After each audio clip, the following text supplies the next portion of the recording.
നിങ്ങളുടെ ഇഷ്ട പരമ്പരകൾ എക്സ്ക്ലൂസീവായി സൺ നെക്സ്റ്റ് ആപ്പിലൂടെ തികച്ചും ഫ്രീ ആയി ഇപ്പോഴേ ആപ്പ് ഡൗൺലോഡ് ചെയ്യൂ.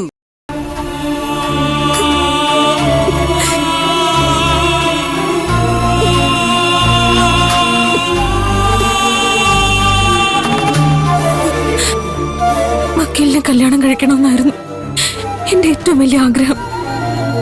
പക്ഷെ അഭി ഈ കല്യാണം നടക്കാൻ സമ്മതിക്കില്ല. നാട്ടുകാരുടെ മുന്നിൽ വെച്ച് വക്കീലിന് നാണം കെടരുത്. അങ്ങനെ ഒരു തകർച്ച വക്കീലിന് താങ്ങാൻ കഴിഞ്ഞെന്ന് വരില്ല. ഇനിയും വൈകിയ ശരിയാവില്ല. എത്രയും പെട്ടെന്ന് എല്ലാ സത്യവും ചേച്ചിയോട് തുറന്നു പറയുന്നതാ നല്ലത്.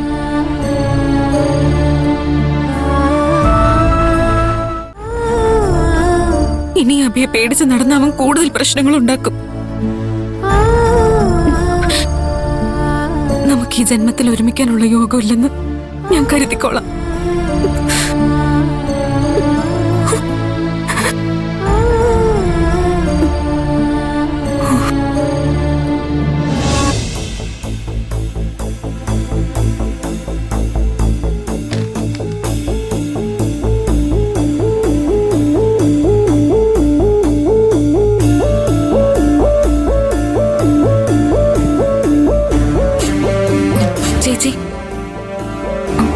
ഇതെന്താണെന്ന് മനസ്സിലായോ?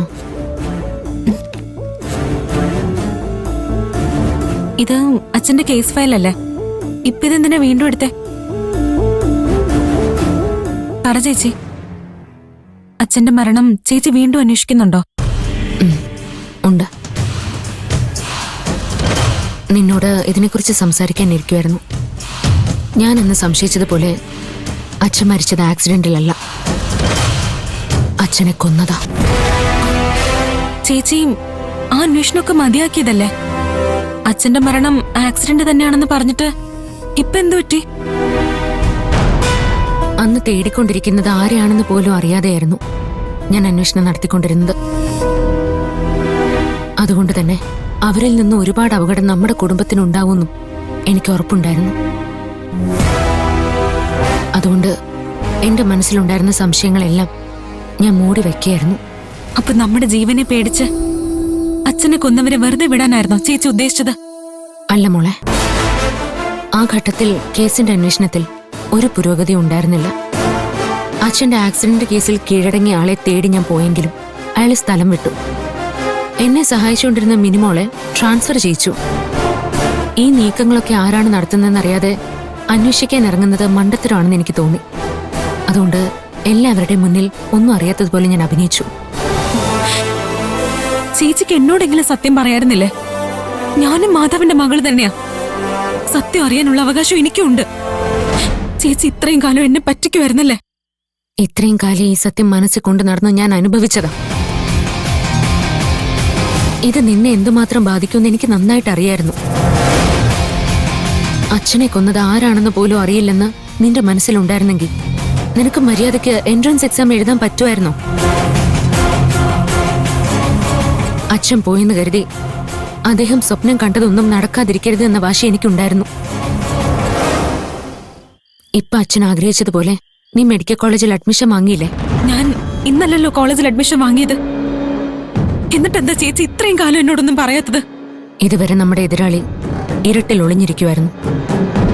ഇപ്പോഴാ അയാൾ വെളിച്ചത്തിലേക്ക് വന്നത്. ആരാ അച്ഛനെ കൊന്നത്? ഗോപാലൻ. അയാൾ എന്തിനാ അച്ഛനെ കൊന്നത്? അച്ഛൻ ജീവിച്ചിരുന്നെങ്കിൽ ഹരിതയുടെ കേസിൽ സഞ്ജയനെ ഉറപ്പായിട്ടും ജയിലിലേക്ക് അയച്ചേനെ. അവനെ രക്ഷിക്കാൻ വേണ്ടിയാ ഗോപാലൻ അച്ഛനെ കൊന്നത്. സത്യസന്ധമായി ഡ്യൂട്ടി ചെയ്താനാണോ അച്ഛന് മരിക്കേണ്ടി വന്നത്? നമ്മുടെ അച്ഛൻ മാത്രമല്ല, ഗിരിയേട്ടന്റെ അച്ഛനടക്കം പലരും മരിക്കാൻ കാരണം ആ ഗോപാലന. അയാൾ എല്ലാവരുടെയും മുന്നിൽ നല്ലവനെ പോലെ അഭിനയിച്ച് ഈ നാടിനെ തന്നെ നശിപ്പിക്കാൻ ശ്രമിക്കുന്ന ആളാ. അയാളെ നിയമത്തിന് മുന്നിൽ കൊണ്ടുവരാനാ നമ്മുടെ അച്ഛൻ ശ്രമിച്ചത്. പക്ഷേ അയാൾ അച്ഛനെ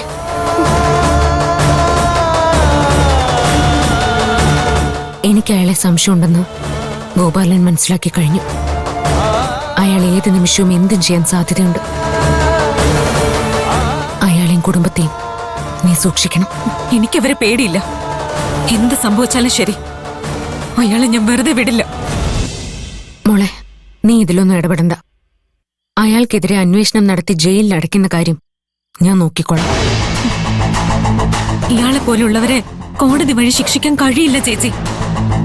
നിയമത്തിലെ എന്തെങ്കിലും കുരുക്കുപയോഗിച്ച് അയാൾ രക്ഷപ്പെടും.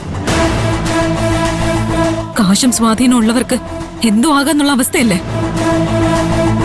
ഇല്ലെങ്കിൽ അച്ഛനെ കൊന്നിട്ട് അയാൾക്ക് ഇങ്ങനെ കയ്യും വീശി നടക്കാൻ കഴിയോ? ഇയാളെ ഒന്നും നിയമത്തിന് വിട്ടുകൊടുക്കരുത്. നടു റോഡിലിട്ട് വെട്ടിക്കൂട്ടണം. എടി, അങ്ങനെ ചെയ്താൽ നമ്മളും അവരും തമ്മിൽ എന്ത് വ്യത്യാസമുള്ളത്?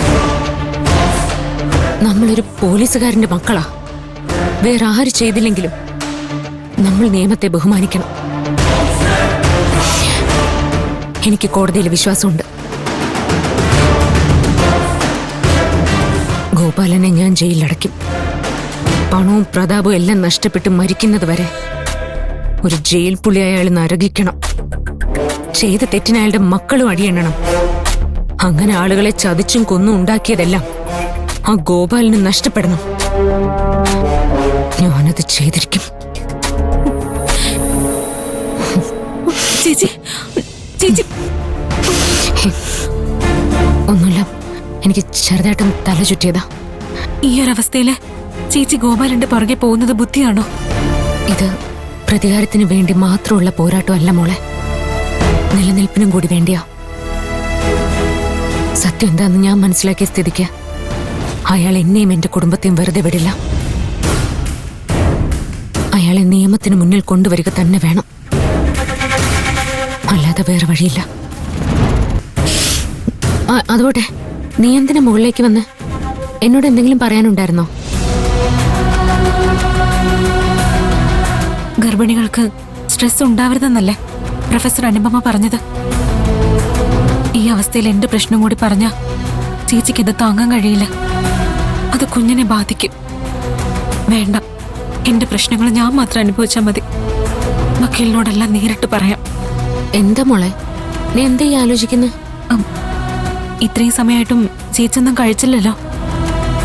ഈ അവസ്ഥയില് ഭക്ഷണം കൃത്യമായിട്ട് കഴിക്കണം. ഇല്ലെങ്കിൽ പെട്ടെന്ന് ക്ഷീണിക്കും. വാ, നമുക്ക് കഴിക്കാം.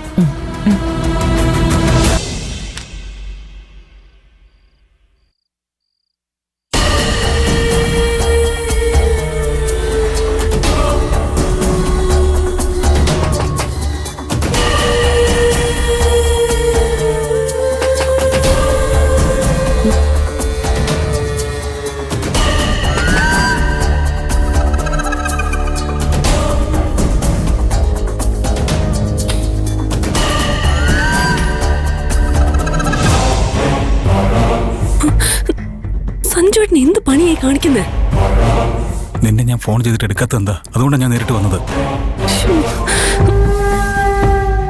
നിന്നെ കാണാതെ എനിക്ക് ഇരിക്കാൻ പറ്റുന്നില്ല മോളെ. നീ അല്ലാതെ ആരും എനിക്ക് വേണ്ടി ചിന്തിക്കുന്നില്ല എന്ന് എനിക്ക് മനസ്സിലായി. ഇത്ര വിഷമിക്കാൻ മാത്രം എന്താ ഉണ്ടായത് സഞ്ജുവേട്ടാ? ഡാഡി വീണ്ടും ഹോട്ടലിന്റെ അധികാരശാലിനിക്ക് കൊടുത്തു. അതിന് സഞ്ജുവേട്ടൻ തെറ്റൊന്നും ചെയ്തില്ലല്ലോ. ഇല്ല, ഇതാ കുട്ടി ഇടിച്ചു കൊന്നതിന് ഡാഡി അവൾക്ക് സമ്മാനമായിട്ട് കൊടുത്ത പോലുണ്ട്. എങ്ങനെയെങ്കിലും ശാലിനിയുടെ ആധിപത്യം അവസാനിപ്പിച്ചില്ലെങ്കിലേ സഞ്ജുവേട്ടൻ അവൾ ആ വീട്ടിൽ നിന്ന് തന്നെ പുറത്താക്കും. എനിക്കും അങ്ങനെ തന്നെയാ തോന്നുന്നത്. എനിക്ക് വേണ്ടി പൊരുതാൻ നീ അല്ലാതെ വേറെ ആരുമില്ല. എനിക്ക് സഞ്ജുവേട്ടനെ സഹായിക്കണമെന്നുണ്ട്. പക്ഷെ എനിക്ക് ഗോപാൽജിയെ പേടിയാ. അദ്ദേഹത്തെ എതിർത്ത് എനിക്ക് ഒന്നും ചെയ്യാൻ പറ്റില്ല. എനിക്ക് നിന്റെ അവസ്ഥ മനസ്സിലാവും. ഇതൊരു ഫോണാ, അതിലൊരു സിമ്മും ഉണ്ട്. ഇരി കാണാതെ ഒളിപ്പിച്ചു വെച്ചാൽ മതി.